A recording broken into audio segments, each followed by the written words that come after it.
ki nga xam ni moom la xalifa bi tànn tey ni ko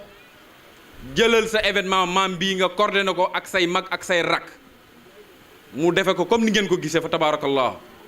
bu ñu paree dinañ ci teg sunu nijaay ci nga xam ni sa direct la ci maam Tafsir Madoki Ndiaye muy sunu nijaay Serigne Ndiaye Gonzalez mu wax ci turu ci kàddu famille bi maam Tafsir Madoki Ndiaye gépp bu ko defee nag bu ñu paree ci loolu ci la ñuy jox monsieur le maire Alioune Sow mu daldi moom it joxe ay kàddoom léegi nag loolu bu ñu ci paree incha allah dañuy déplacé wu ci ñi mën a dem ndax daanaka rue bi ci ginnaaw ci côté bële la wante yàlla dafa def ñuy ñaanal góor gi ñu def ko benn cérémonie ndax jot yombul wante plaque bi ak rue bi ma nga fële ca gannaaw ci ñi mën a dem ñu ànd dox ndànk ànd ak monsieur le maire ak délégation ànd ak waa famille bi ñu dem muri plaque bi nga xam ni Thiès Sénégal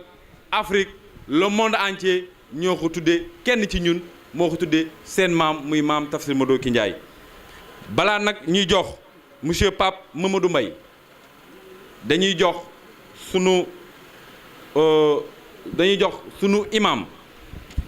imam Cheikh Diop. C'est le chef de quartier moom mooy dalal ba ouvrir officiellement chef de quartier bi ngay Assane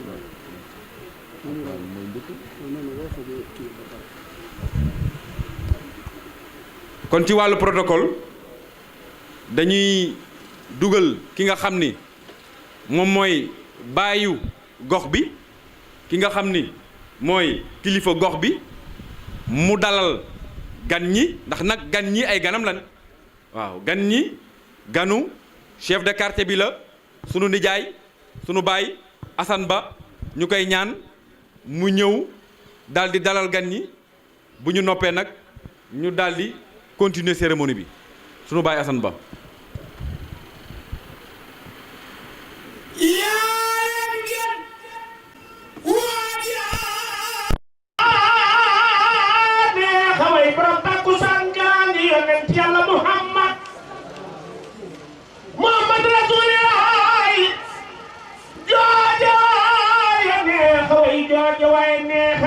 Salim Sawdra Bongo Seydina Muhammad jiwa ya bari jom yonent Yàlla Muhammadu lépp luy leen mbaate luy dox mbaate luy raam ci dara ji sama waajale amee kenn di yonent Yàlla Muhammad jiwa ya neexawal Muhammad Rasulillah ya Rasulillah waaja ca Madina jaaraama Mamadou Ndiaye sawaay du ñeewaayi keneen sawaay du xatti jëm feneen déedu la gëm di dem leneen sa diina doy na xam bi yonent Yàlla Muhammad. assalaamu aleykum. war a wax pour dalal ko monsieur le maire ñu ngi lay dalal jàmm ak délégation bi nga àndal yëpp ñëw nga tey ci événement boo xam ni concerné nañu lool ñun waa Thiès ah alaaji daama tante mi ngi Samba si sa xool la nga ne fii Serigne Ndiaye Gonzalez li ko dale place de France ba fii du ci jommi lu nekk xew na fi mu am benn rappel historique boo xam ni imam wax nga ko léegi nga ni Printemps moo dagal sa maam depuis place de France ba fii xam nga kuy Printemps nee na xamul kuy Printemps mooy ki nga xam ni moo nekkoon commandant en chef fii Thiès 1904 bi jéeri di wuy si fii bi muy wuy si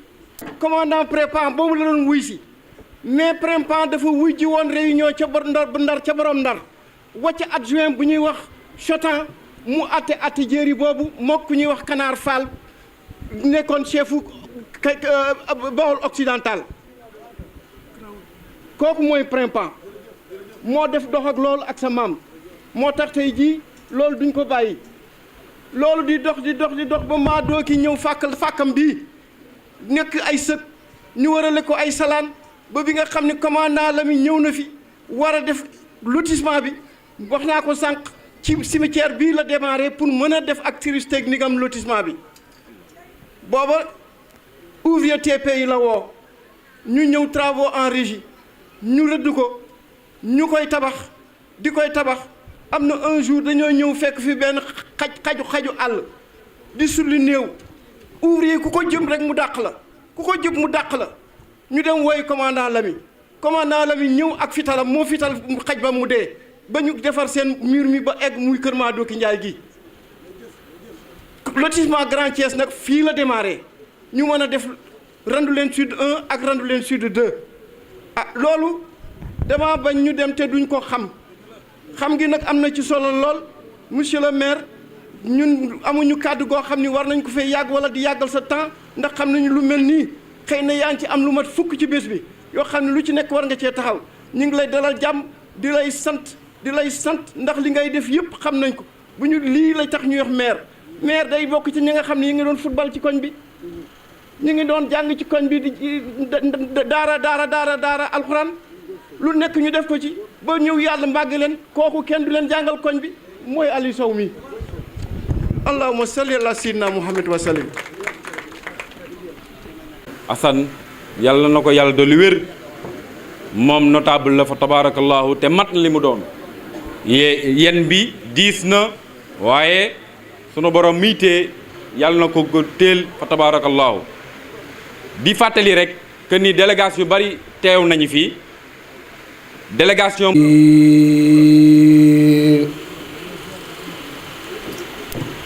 آمن الرسول بما أنزل إليه من ربه والمؤمنون كل آمن بالله وملائكته وكتبه ورسله لا نفرق بين أحد من رسله وقالوا سمعنا وأطعنا غفرانك ربنا وإليك المصير لا يكلف الله نفسا إلا وسعها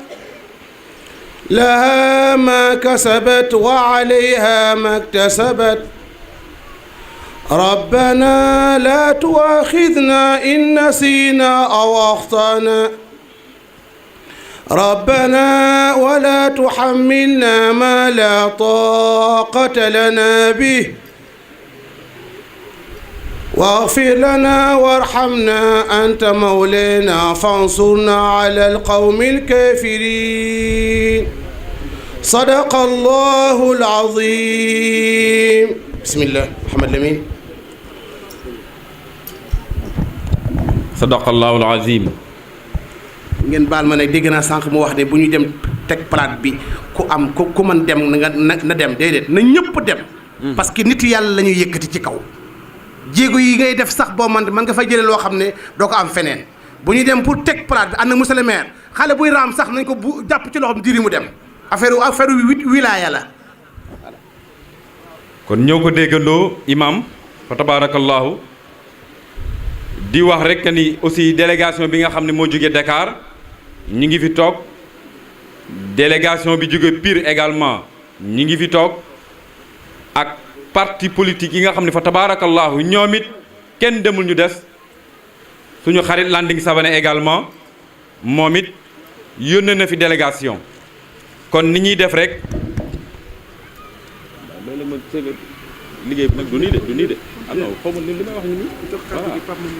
fa tabarakallahu donc ñu jox kàddu gi ki nga xam ni moom la xalifa bi jël événement bi teg ko ci loxoom ni ko doxalal yàgg say mag ak say rak ngeen sagal seen maam fa tabarakallahu muy Pape Mamadou Mbaye di directeur exécutif au FONSIS dama bëgg ñu tàcc ko parce que il le mérite waaw il le mérite fa tabarakallahu mérité na ko bépp sët ci maam Tassima Dëkku Njaay mérité na ko fa tabarakallahu jërëjëf Mohamed Lamine maa ngi lay gërëm di la sant di nuyu ñëpp nag bismillaahi rahmaani rahim di leen nuyu ci wàllu famille yu Tafsir Madoki Ndiaye di gërëm ñi fi teew ñëpp ñi sama xarit ministre Abdou Fall yabal fi représenté famille jigéen sama goro tamit Pape Sall di gërëm monsieur le maire ak ñi ma àndal ñoom ñëpp di gërëm Oumar Ba jóge ba Tiwaawan jóge lool xalif général de Tidiane di gërëm Adama Mboup jóge Pire ànd ak sama bàjjen Ami Ndiaye Gonzalez di gërëm suñu dëkkandoo Cheikh Nas Dian dama daan àndal sama rak Talla Dian dem këram ma nekkee xale su ma jógee vacances di leen gërëm yéen ñëpp di ci boole sama tonton El Hadj Alsane Ndiaye moo xam ne bi ànd nañu fan yi ci organisation bi di yéeg di wàcc ak sama tonton Serigne Ndiaye Gonzalez bi ñuy toog Imam Diop ñu ngi lay sant yow tamit di la gërëm yéen ñëpp daal dama leen bëgg a wax bégte bi mu nekk fierté bi mu nekk biñ ma tànnee ni ma bés bi ñuy tuddee sama maam dañoo bëgg nga jàpp ci ak say mag say rak organiser ko tey nag ñeen ko fekkee mu nekk fierté ci ñun ci li gën a neex ci man mooy sama papa ak sama yaay ngi nii toog di ko fekkee ma bëgg a nuyu tamit sama yaay Adja Ndike Ndiaye ak waa Silmon ñi ñëw ñëpp Adja Ndike mi nga xam ni temps yi maa ngi koy sonal di ko seeti mu may tegtal tuuti yoonu politique mais tey waruñu fi tëdd politique bésu diine la te nitu yàlla la ñuy sant moom la ñuy fàttali di ko gërëm bésu ñëpp la nag looloo waral ki ñu dénk nguur gi moo fi war a toogal nguur gi mu nekk monsieur le maire nag man sama kàddu du yàgg waa quartier bi suñu quartier maam ji fi nga nekkoon ñu nekk fi ngay entraîner di football ak suñu survêtement yu tilim ba tey amul circuit évacuation ONAS waa quartier bi nag dañoo dajaloo cotiser devis baa ngi nii ñu bëggoon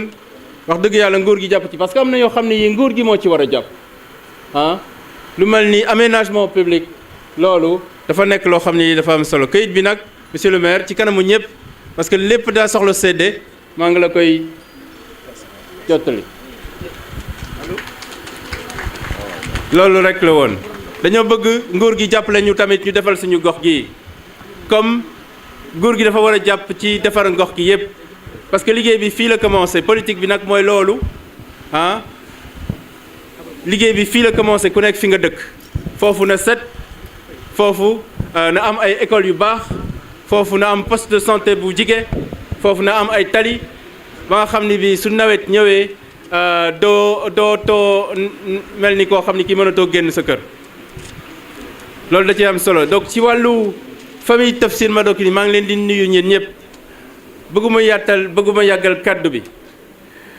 di leen wax ni autorités yi ñëw ñëpp ñu ngi leen di gërëm di leen sant te wax dëgg yàlla yéen a ngi taxaw ci loo xam ne lii daa am solo lool ci wàllu dëkk bi. jërëjëf bu baax la fa tabaarakallah mais nag bu baaxee aussi da ko donnu waaw da ko donn fa tabaarakallah fa laay yem donc ñu ngi lay ñaanal bu baax mbay li nga loo mën ren yàlla nga ko mën déwén ndax liggéey bi yaa ngi ci ànd ak say rak fa tabaarakallaahu ku ci nekk fa nga nekk ci àdduna boo ñëwulit sa loxo ñëw na waaw boo ñëwulit sa loxo ñëw na ñu àndandoo nag defandoo lépp ci sunu kanamu xalifa bi ak sunu kanamu ndijaay yi yàlla na leen fi yàlla bàyyi ba ñu am seeni at ñoom it ñu nekk fi fa tabaarakallaahu di wax ni rek toujours ñi nga xam ni délégation yi nga xam ne ñoo fi teew wax nañ ko léegi imam Silmang nga xam ne sët la ci sunu maam Gorom Faye mi ngi fi teew mais it notable quartier bi quartier Randoulène ñi nga xam ne dañoo bàyyi seen yite ñëw xam ni maam Tafsir Madoki Ndiaye seen maam la ndax maam Tafsir Madoki Ndiaye la woon ak seeni maam buñ ci tuddee sunu nijaay góor gi Ndour mi toog rek dañuy daldi fa tabaarakallaahu dajal ñëpp waaye wante it principal Ousmane Ndiaye moom moo fi teewal l'inspecteur d'académie waaw. ma def tuuti diversion dama fàtte tudd Mansour Diouf ak sama papa Mbaye Diouf. ñu ngi woon sama ginnaaw ma tourné gisuma leen. tout le temps nag dafa nekkoon sama xel. mais ñoom ñii dañoo nekk ñoo xam ne ñii. mënuma leen gërëm. maa ngi leen di gërëm di leen sant. te du ma sa doy. mais yéen ñëpp daal maa ngi leen di nuyu. incha allah jërëjëf Mbaye jërëjëf di wax ni it sunu oustaz mi ngi fi teew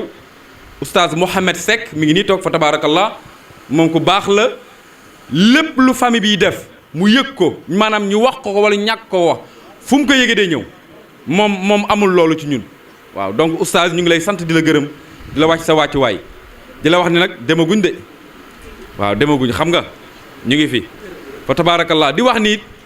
le directeur le responsable du mouvement Gëm sa bopp mi ngi fi yebal Pape Momar Fall mi ngi nii toog Pape Momar Fall di sët ci sunu maam Mor Khoudia Fall moo fi toogal Maodo Malick Mbaye mais incha allah Maodo mi ngi ñëw ci kanam fa tabaarakallah léegi dañuy jox kàddu gi sunu nijaay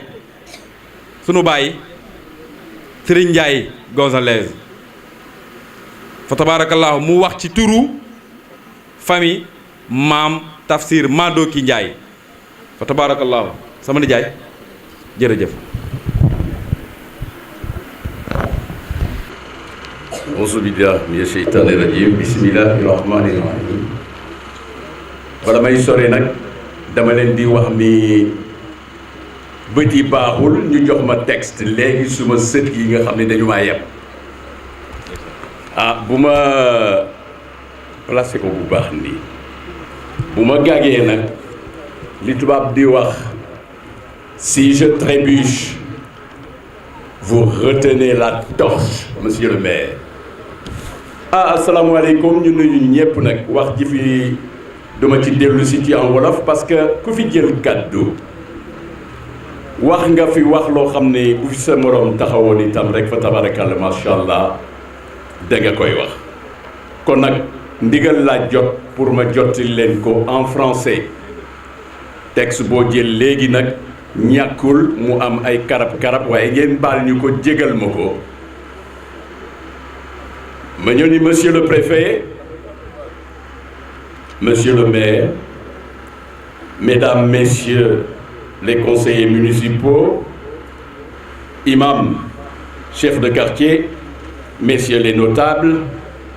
mesdames messieurs les membres de la famille Tafsir Madoki Ndiaye fils petit-fils arrière-petit-fils j'ai bien dit petite-fille arrière-petite-fille honorables invités.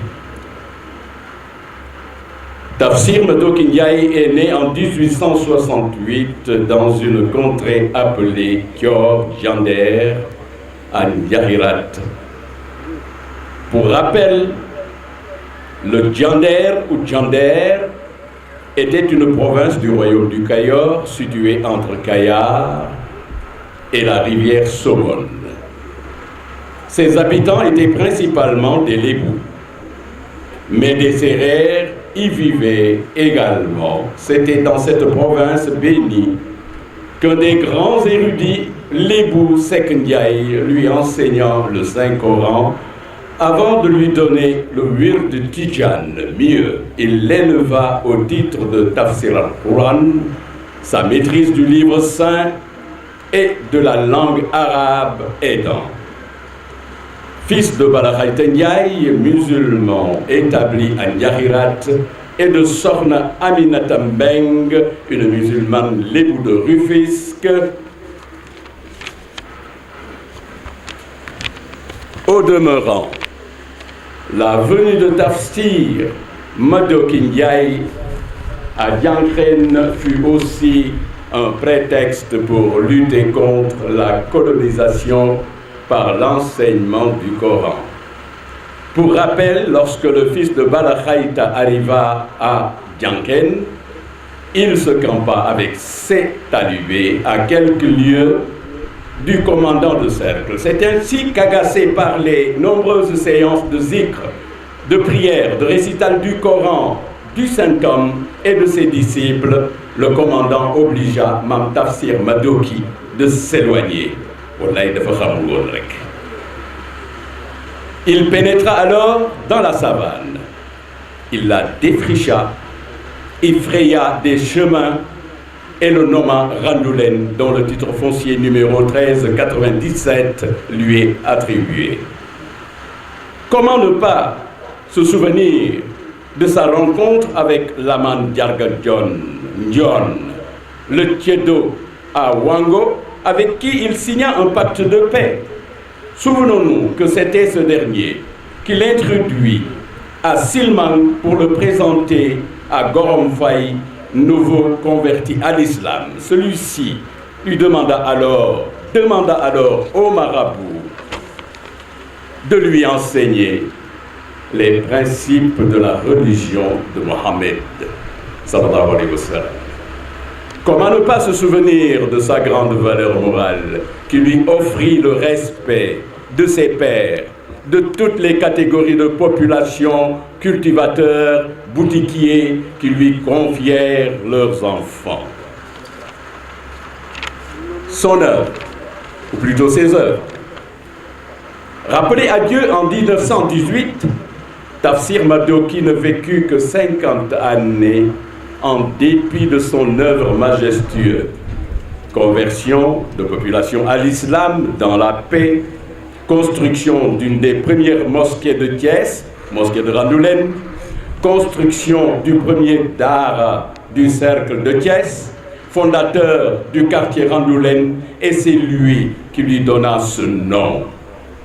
Le cimetière Madoki, Tafsir Madoki Ndiaye de Thiès. La formation des premiers érudits dans le cercle de Thiès, cet héritage à la fois spirituel et matériel, fut possible grâce à l'amour du prophète Mohammed, paix sur lui, sallallahu alayhi wa sallam, et au respect des interdits divins. Je vous remercie de votre attention, mesdames et messieurs. Waaye tubaab dafa wax benn mot ma traduire ko rek en 1 minute ngeen jéggal ma ko. Dafa ni l'eau sombre du port, ce n'est pas la mer. La vraie, la vaste mer, celle des bateaux et des marins. Mu ni géej bu tuddee géej tuddul géej lu dul ñu ni géej mbambu lan ku ci xuus tooy. Lu tax géej mbambu lan ci bésu tey bii mooy Tafsir Madoki Ndiaye. waaye gis ngeen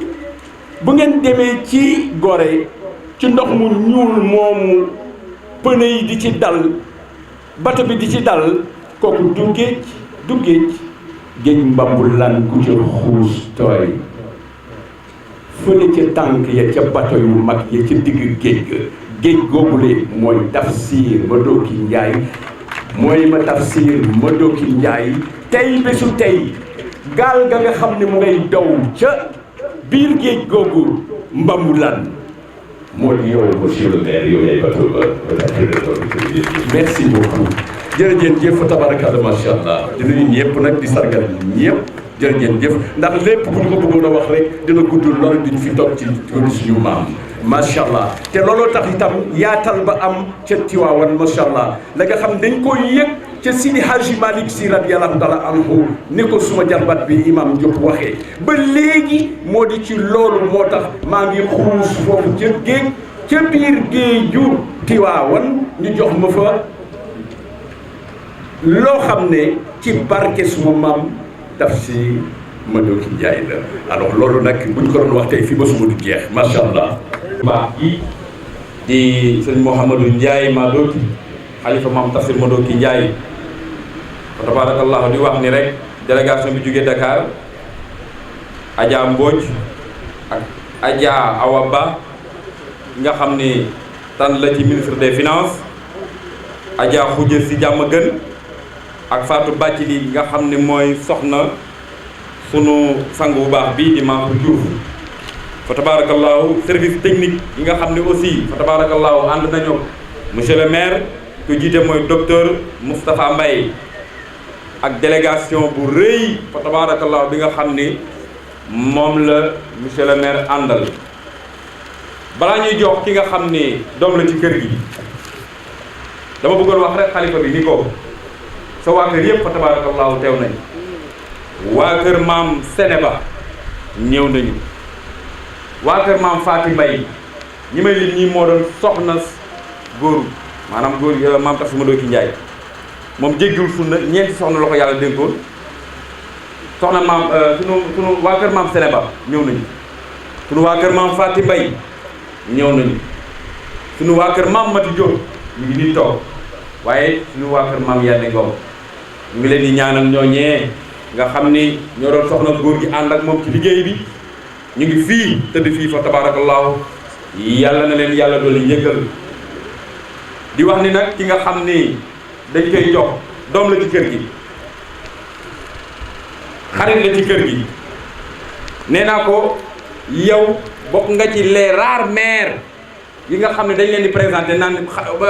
ñu naan anamu ñu naan ma nga ne di ñëw ñu naan kan la ñu naan ko mu ngi ne ku gàtt kee ku ñuul ku ñu ko déedéet yow doo maire bu ñuy présenté ndax ci dëkk bi nga dëkk yaroo ci dëkk bi tekkee ci dëkk bi fa tabarakallahu nga doon nag